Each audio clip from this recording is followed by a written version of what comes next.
page 421. Start.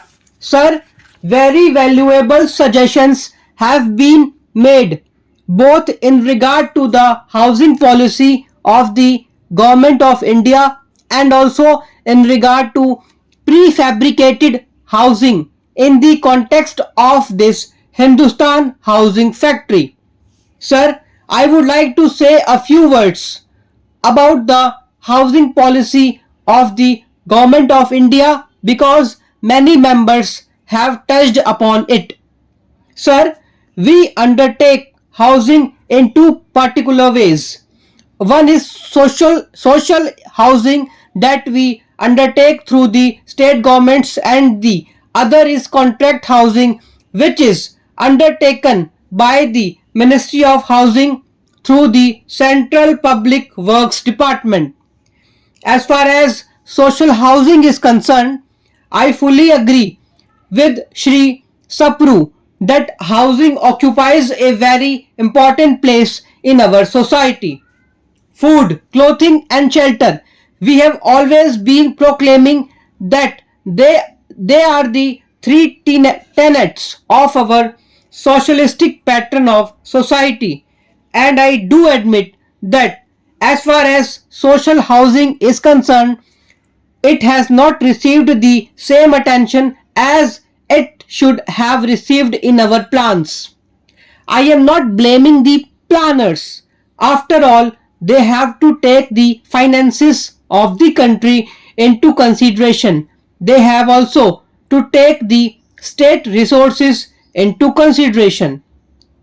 But, sir, it is a fact that while the population of the country has been growing and growing very fast during the last 10 years, there was a rise of over 21%. But in that period, the allocation under housing was brought down from 34% to 15% under the 10th plan. That has been our misfortune.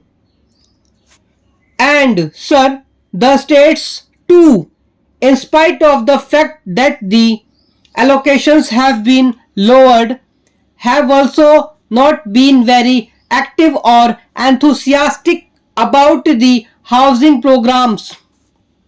There have been lapses, and some of the houses which were built for the industrial workers have been allotted to non-entitled persons, and when the emergency started, even the allocations made for housing in the state plans have been diverted to other projects.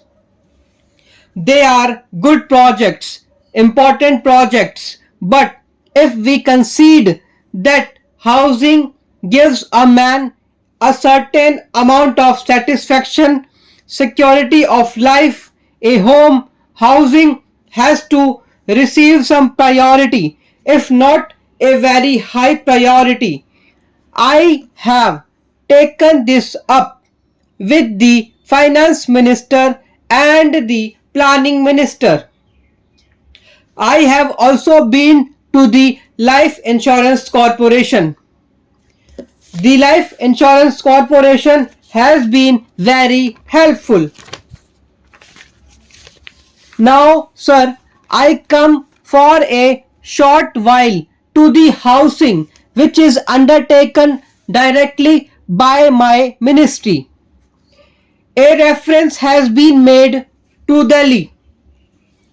A reference has been made to the unfortunate conditions under which government servants have to live, and the last speaker very rightly remarked that the rents in Delhi are on a very high side.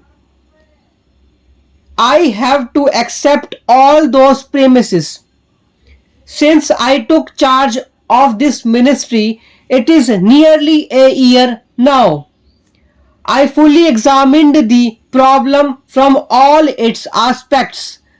I find, sir, that previously we have been more concerned with paying house rent allowances to our government servants. We have been taking property on lease.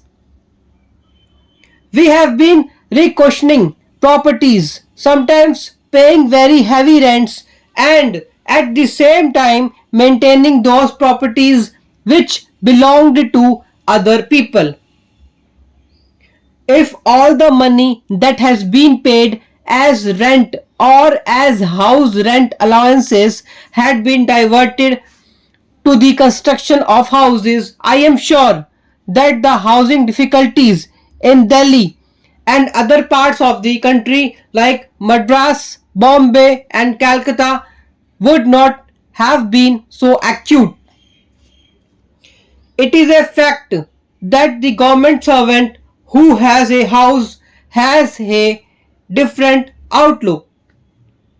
He works in a different way, but nearly 66% of the government servants in Delhi have to take houses on high rents, have to pay very high rents, and sometimes they have to live very far away from Delhi. During this year, we have sanctioned housing schemes to the tune of rupees 15 crores. In the last 5 years of this ministry, schemes were sanctioned only to the extent of rupees 7 crores. I am not casting any aspersions.